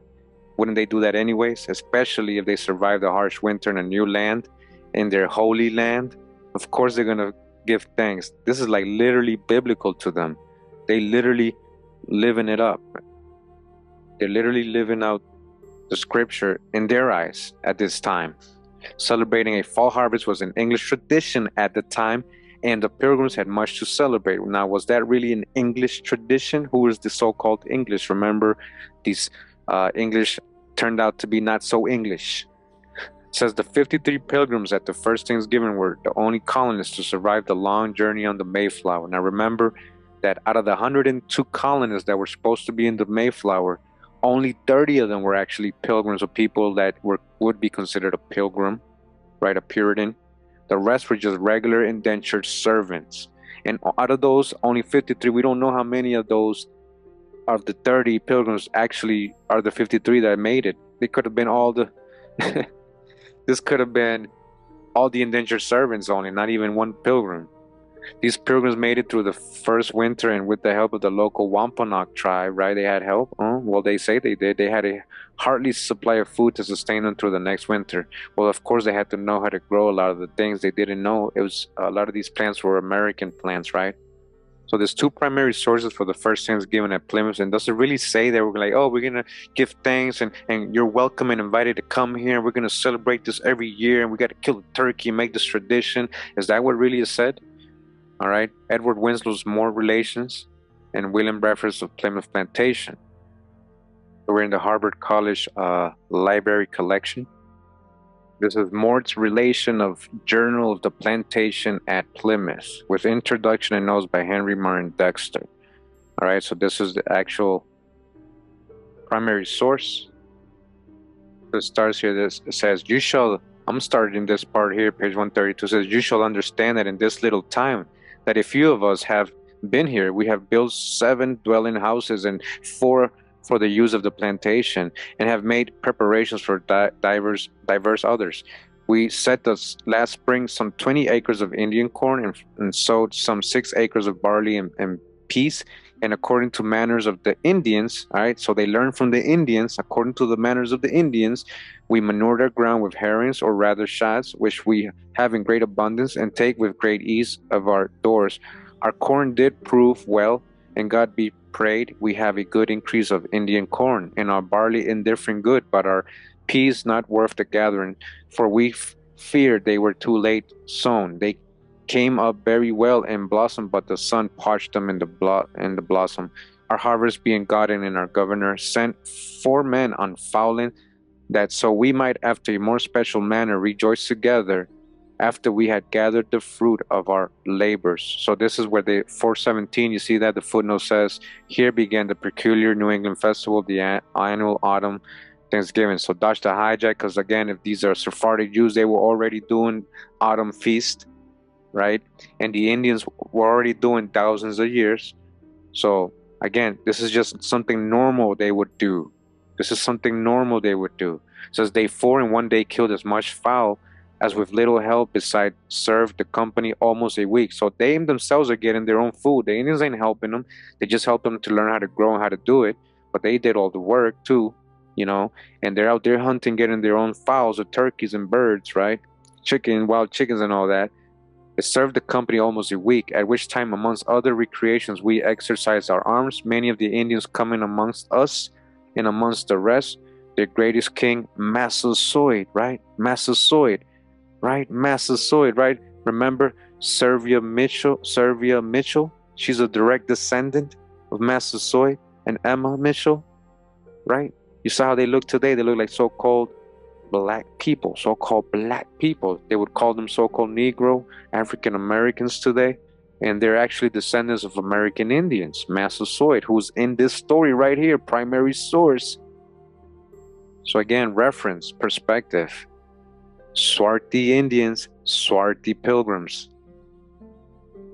All right, so he was there. They were there. Again, why would they be feasting? Because they do it too. Might as well feast together. But they didn't like say, hey, let's do a tradition. Let's give thanks. For 3 days we entertained and feasted. Right, so they were there for 3 days, and they went out and killed some deer. So don't you think they were probably actually doing what the Indians already had planned? They do it every year. And although it was not always as so plentiful as it was at this time with us, yet by the goodness of God we are so fair from one, that we often with you partakers of our plenty. We have found Indians very faithful in the covenant of peace with us, very loving and ready. So remember, Massasoit wanted peace, so that's why. But again, what happened? It wasn't always like that. All right, so this is just one account primary source, it doesn't really say it became a tradition. It doesn't say like the pilgrims actually invited them, or it doesn't say who invited who, or if the Indians are actually from that town. I believe that this is their town and they're building homes in their town, right? The Indians already had homes and logs and cabins and all that, wigwams, all that, you know. And this is the other primary source. It says here, History of Plymouth Plantation by Governor Bradford. It says here, they now began to gather in small harvests they had, and to fit up their houses and dwellings against the winter. They were well recovered in health and strength, and had all the things in great plenty, for as some were employed in affairs abroad, others were engaged in fishing for cod, bass, and other fish, or which they caught a fair quantity, and of which each family had its share. All the summer there was no want, and now as winter approached, there began to come in store of fowl, with which this place did abound. Right, a lot of birds, a lot of turkeys, and stuff like that. Besides waterfowl, there was a great store of wild turkeys, so many wild turkeys, of which they took many, and also stored a supply of venison. They also laid in a peck of meal a week to a person, or a now since harvest, Indian corn in the same proportion. This made many afterwards write their friends in English such glowing accounts of the plenty they enjoyed, and they were not exaggerated but true reports. Right? It says here, the husbandry of the first summer had been prosperous on a small scale. The crop of peas failed, but the barley was indifferent good, and there was a good increase of Indian corn. Fish and game were abundant. By the autumn, 7 substantial dwellings had been built. Health was restored. The governor sent out a party to hunt, that so they might after a special manner rejoice together, after they had gathered the first fruit of their labors. This was the first celebration of the national festival of New England, the autumn Thanksgiving. All right, Palfrey. So he just basically quoted the last source we just read. So it's basically just one source. So just basically letting us know that they were happy to have a harvest. Again, these are Puritans, a lot of them Sephardic Jews, so it was automatic that they would probably already have done that. Even if they didn't have a good harvest, they would have still done it. It was part of the tradition. All right, Indians were there. Yes, this is their land. That's their town. They didn't build a town. That was their town. They were building houses. They drove them out of there eventually, but that was their town. That was their log cabins and stuff. And the Indians practiced the same thing too. So yes, they were getting their own harvest and all that. You guys understand what I'm showing you, right? So it wasn't like, it was because the Indians and Europeans, the white, and it wasn't because the white man and the red man wanted to help each other, and they started a tradition that neither of them ever did. That's false. Both these nations have a deeper history, who they are, and why they practice certain things, you know? All right, so now I want to remind you about a video regarding the Massachusetts people, right? What was being written about them? What were these pilgrims and Puritans and all these colonists saying about what they were finding here and what they were noticing about these Massachusetts Indians? All right, in this video goes over a lot of great info regarding the Indian and the Algonquin language we went over, and how it's similar to the Hebrew as this primary source shows here. Antiquity is the first book of the New English history, or New England history. This is from 1702, right? And it's saying that they had observed that the name, it was rather Hebrew. What are they talking about? Nahumkik, or Salem. That's Nahumkik, that's an Algonquin word. They're talking about Salem, that eventually became known as Salem. It was actually called Nahumkik, which meant a haven of comfort, which meant the same thing as in peace. Like Salem, exactly the same thing, and it's very Hebrew-like. They're telling you in this book, a key into the language of America, or a help to the language of the natives in that part of America called New England. All right, this is from 1643, and this is what they're saying, right? First, others and myself have conceived some of their words to hold affinities with the Hebrew. Secondly, they constantly anoint their heads, just like the Jews did. All right. So again, the word Algonquin, 2 books from those times saying that it's very similar to the Hebrew. In this video, we also learned of this chief right here, and he's letting them know, these the Hebrew Israelite brothers on the street, that they're not coming out of Cuba, the Manasseh, because that's his people out of Massachusetts. He literally told them straight up, and why he knew what he knew, and why he's saying what he's saying. All right, he corrected them. So make sure to get this video again. if you haven't seen it. All right, a lot of good information and drop he gave them, and I wanted to share with everybody. And he's letting them know now, man. We're from Massachusetts, man. We are the Massachuak, the Manasseh. We are the Israelites of Jerusalem. You know, the Promised Land. This is the Promised Land. All right, tribes of Israel. All right. In this book, we also went over the writings of Manasseh ben Israel and his world, edited by Joseph Kaplan. All right, and on page 67 of his book, we went over it again, what he was saying. They said that they started suspecting something radically different was going on in the environs of Boston. What was going on over there? Namely, that the pure English Christians, right? And they weren't purely English Christians. These were, again, crypto, new conversos or new Christians. Most of them were Sephardic and Moorish people. They were what? They were baptizing and converting Indians who were Jews or Hebrews. And if the Indians were Jews, an enormous missionary effort would be needed. Yes, it would be needed. All right, they're literally saying that about the Massachusetts Indians. We also read from the publications of the American Jewish Historical Society in this book, the Jews of New England, other than Rhode Island, all right? The Puritan Revolution. It says here in 1649, Eliot, the missionary, announced that the Indians were of Hebrew origin. All right, Hebrew origin. So again, I'm not going to go over the whole video. Just wanted to remind everybody what we've gone over before. If you haven't seen this video, go ahead and check it out. A lot of good info in this, a lot of correlation, a lot of information. Or I just wanted to go ahead and remind you. So if historically, American Indians are involved in first fruit rites, right? Sacrifices to the Great Spirit for successful crops. That sounds like Thanksgiving, right? It's not a European thing. It's not in the white man brought or the pilgrims brought, and it's not always a negative thing. All right. Now I just want to go into a darker side of Thanksgiving, right? I mean, we know eventually these Europeans were not always peaceful. The peace didn't last for Massasoit. Eventually, his son met a comet. You know, King Philip went to war with them, and you know what happened. Right. So we're going to read this real quick. Something happened in 1637 during a green corn festival, during one of these American indigenous holidays, right? During their own Sukkot, their own Feast of Tabernacles, their own harvest, during their own time. This is their tradition. They didn't learn this because these were the Pequots. The Pequots had nothing to do with the Pilgrims, not at least what they tell us about Thanksgiving. All right, but they were practicing their autumn feast, the Feast of Tabernacles, the green corn, as whatever you want to call it. It says here, we all need to learn the painful history of Thanksgiving so we do not live in lies. Abraham Lincoln proclaimed the day of Thanksgiving in 1863, which we're going over. You know, that's when it really kind of made it a national holiday, and not until 1863, all right, by Abraham Lincoln. Now, Lincoln and these people were celebrating a lot of bad things in Thanksgiving. We're about to read it right now.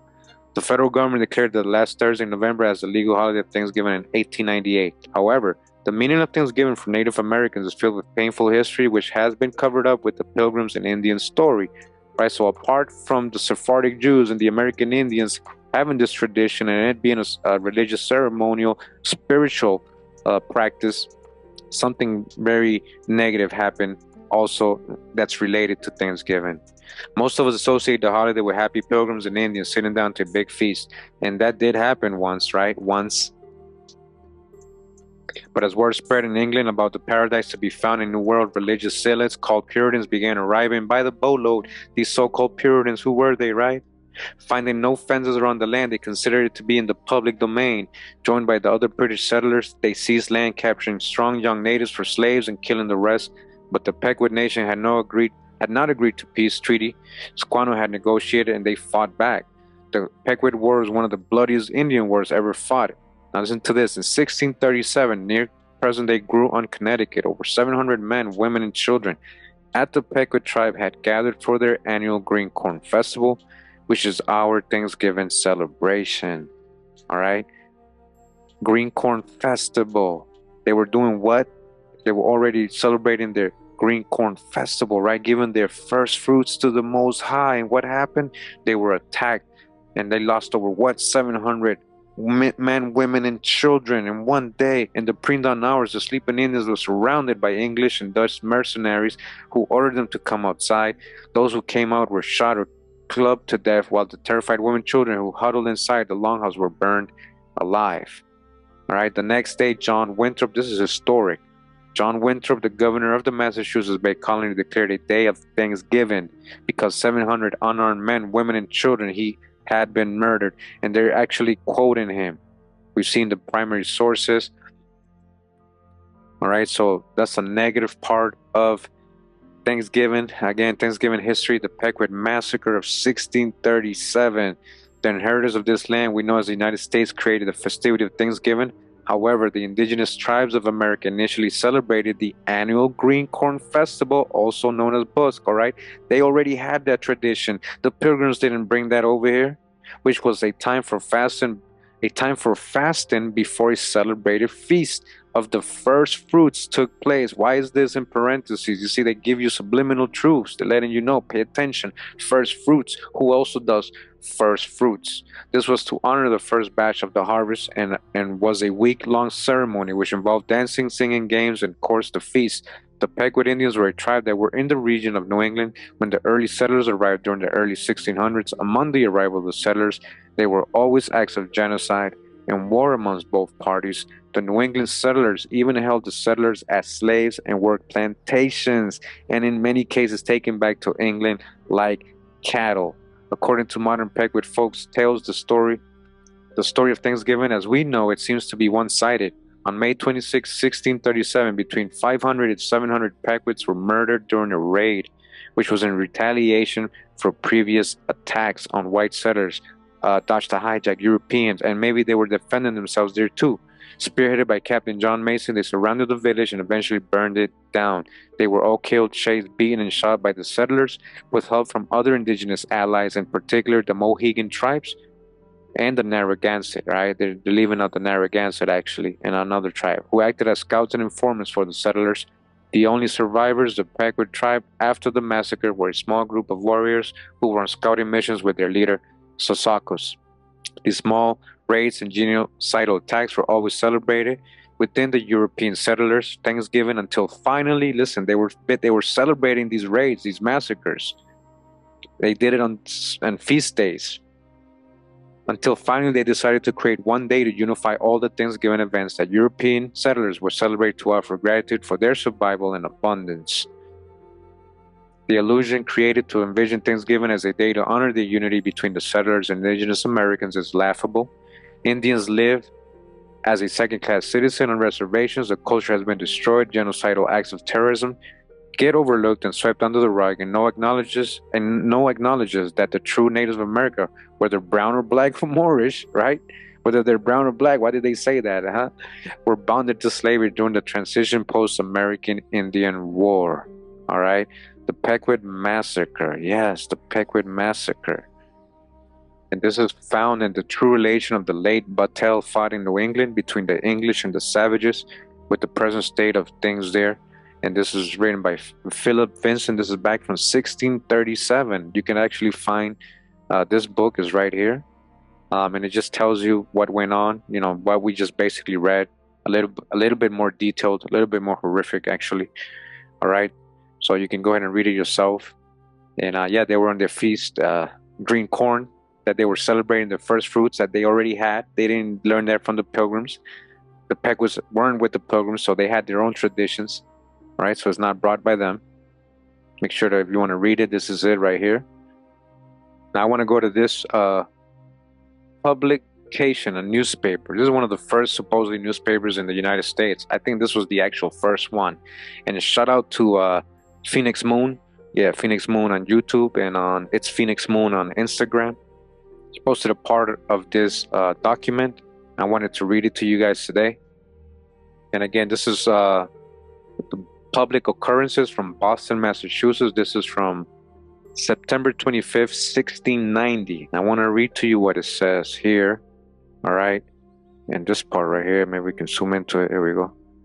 Now it says here, the Christianized Indians. All right. Now remember what they mean by Christianized. Remember what they were saying about converting these Indians, right? What were they saying? They were saying that they had to convert Indians who were Jews into Christians. So a lot of these Indians just, they was almost like the Sephardic Jews. They kind of took on the Christian title, right?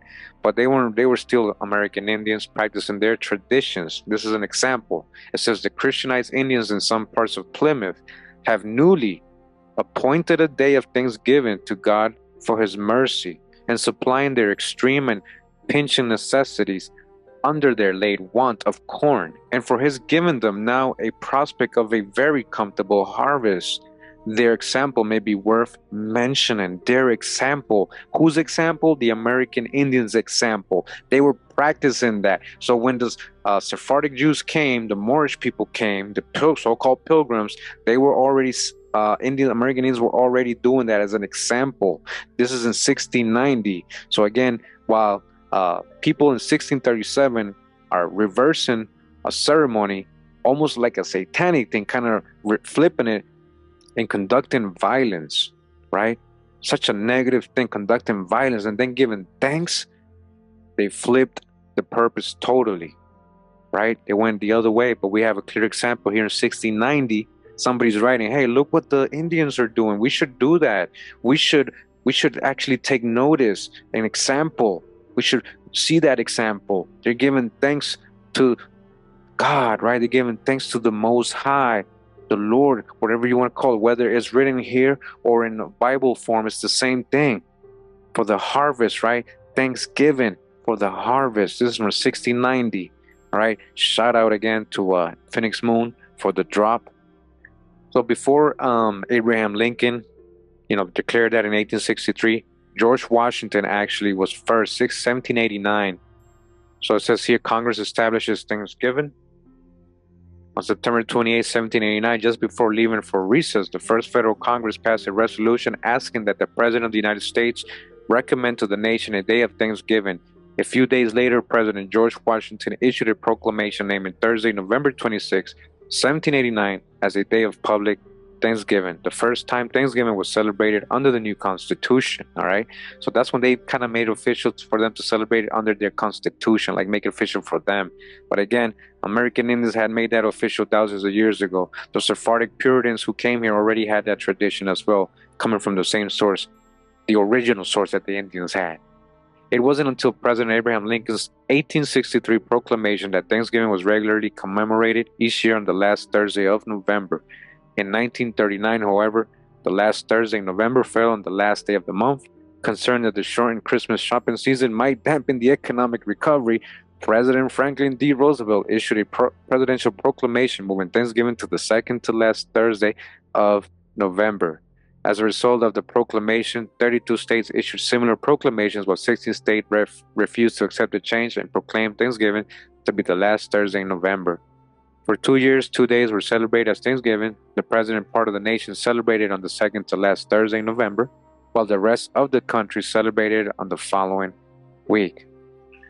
So Thanksgiving proclamation becoming official. Again, these people had their different reasons why they were giving thanks. A lot of these Thanksgivings, they were giving thanks because they were massacring the Indians, all right? So it was two different things that they combined into one. Today, people still do it for different reasons, right?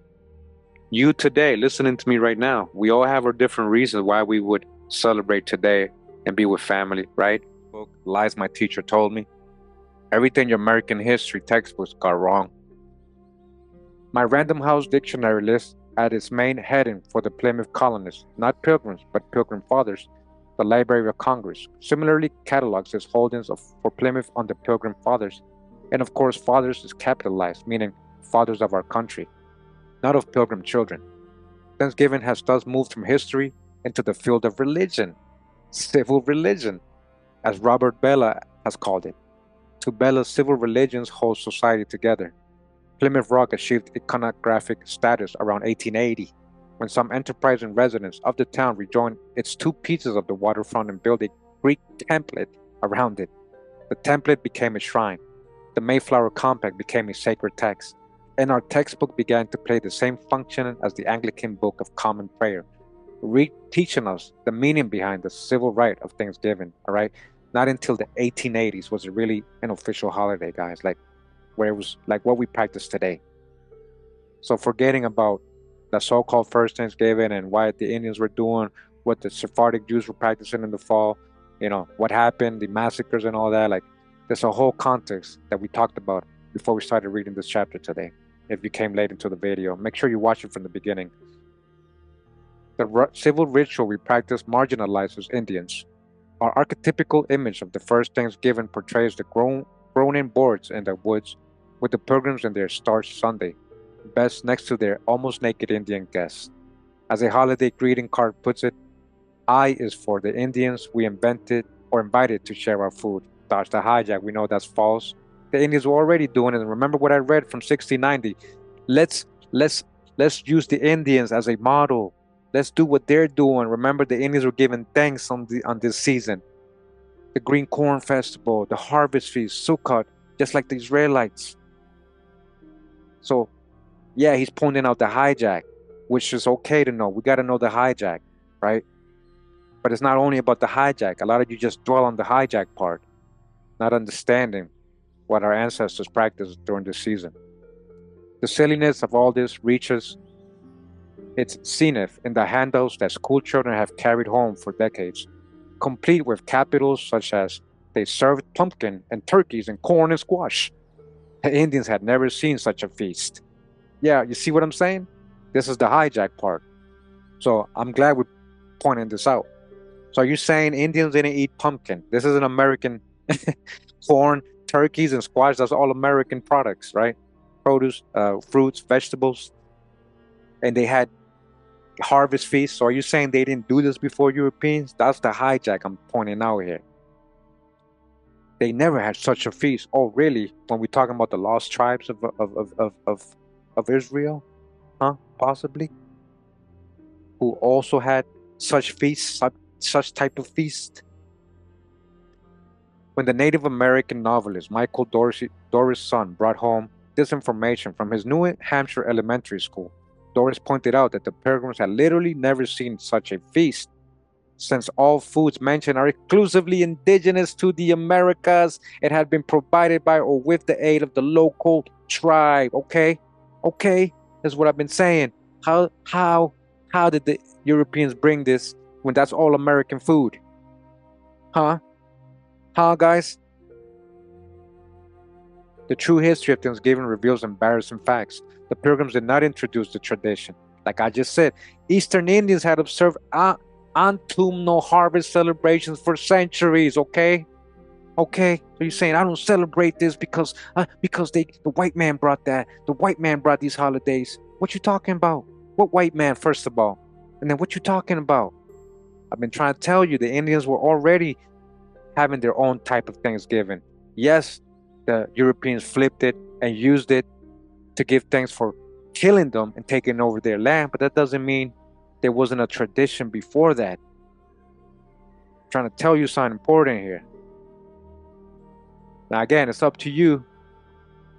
Up to you. I'm not telling nobody, I'm not trying to promote anybody to go celebrate or anything like that. If you still feel bad, that's okay. But I'm trying to tell you, your ancestors had autumnal harvest celebrations for centuries. Although George Washington did set aside days for National Thanksgiving, our modern celebrations date back only to 1863, 1800s. During the Civil War, when the Union needed all the patriotism that such an observance might muster, Abraham Lincoln proclaimed Thanksgiving a national holiday.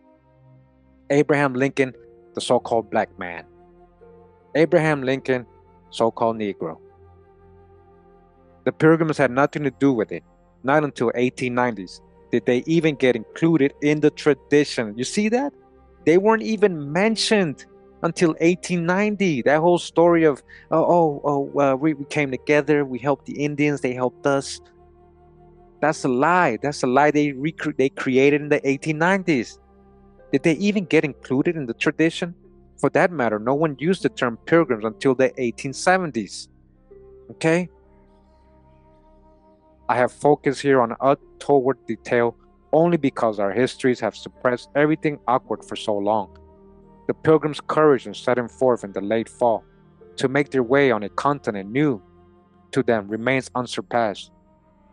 In their first year, the Pilgrims, like the Indians, suffered from diseases, including scurvy and pneumonia. Half of them died. It was not immoral of the Pilgrims to have taken over Patuxent. They did not cause the plague and were as baffled as to its origin as the stricken Indian villagers. Massasoit was happy that the Pilgrims were using the bay, for the Patuxent, being dead, had no more need for the site. Pilgrim-Indian relations started reasonably positively. Plymouth, unlike many other colonies, usually paid the Indians for the land it took. In some instances, Europeans settled in Indian towns, and in almost all instances, they settled in Indian towns because Indians had invited them. The other way around, as protection against another tribe or a nearby competing European power, right? In some, U.S. history is no more violent and oppressive than the history of England, Russia, Indonesia, and Burundi, but neither is it exceptionally less violent. The antidote to feel-good history is not feel-bad history, but honest and inclusive history. If textbook authors feel compelled to give moral instruction the way origin myth have always done, they could accomplish this aim by allowing students to learn both the good and the bad. All right? A lot of you guys just talk about the bad, but we got to learn about the good too. That's what I'm trying to do today. Okay? You just want to talk about the bad part of things, right? But not the good. Remember why we gave thanks, why we have harvest feast. Remember that today, if you're going to gather with family, remember the Most High over everything. But why? Remember the good. They give thanks, literally give thanks. It's not about a holiday, guys. That's what I'm trying to show you. Conflict would then become part of the story, and students might discover that the knowledge they gain has implications for their lives today. Correctly taught, the issues of the era of the first Thanksgiving could help Americans grow more thoughtful and more tolerant rather than more ethnocentric. Origin myths do not come cheaply. To glorify the Pilgrims is dangerous. The genuine omissions and the invented details with which our textbooks retell the Pilgrim archetype are close cousins of the overt censorship practiced by the Massachusetts Department of Commerce in denying Frank James the right to speak. Surely in history, truth should be held sacred at whatever cost. All right? That's a deep one right there. All right, we're done with the chapter, guys. I hope you enjoyed the reading. Right? Who are the Indians? Talking about biblical people, talking about the true old world, and what the Sephardic Jews knew, also because they read the Bible. So they had their own harvest feast. So making this a holiday on both sides is natural what they did. They just lied about the origin, the details about it. They lied. There was no real first Thanksgiving. That didn't really happen. All right. And you saw how in 1690 they're telling you this is way after 1620. We read that newspaper, 1690, saying, hey, we should copy what the Indians are doing. They're giving thanks. They're giving thanks to the Great Spirit. We should copy what they're doing. Understand why I did it, just so we can have a clear perspective of this holiday today. Take it how you want, you know, whether you want to celebrate it or not, or whether you still want to think it's evil or good or what. I'm just giving you a historical background so you can make your decision on it. We have to really empty our cups when it comes to trying to understand history, because a lot of it, most of it, was given to us falsely. The narratives were changed. A lot of things got whitewashed. A lot of things got changed. But I hope you guys enjoyed to see a true background, a more historical background to Thanksgiving, not just a good or a bad, just in general, the history. Just in general, a true history about it. Okay? In general. Thank you. Thank you for tuning in today on your day off, if it's just your day off or you're gathering with family and taking the time to do that and join me. Okay? I really, really appreciate that. All right? From my humble home, from my family to yours, thank you. On this Thanksgiving Day, thank you guys for helping me grow. Thank you for your support. Thank you for listening, taking the time to just listen to what I got to say and the research I've done. Thank you. Shalom, shalom. Remember who you are. There's a real history to everything. Let's not be biased. Let's not think of everything one-sidedness. Open your mind. Thank you. Give thanks to the Most High over everything. Thank you, Most High. Thank you, Great Spirit, for this moment. Thank you. Thank you for allowing me to do this. Thank you for gathering us all here today. Bless each person here listening right now, Most High. Great Spirit, thank you. Bless them. Much love and respect. Pura vida, mi gente. Halal Hawa. Robert Dre, 65.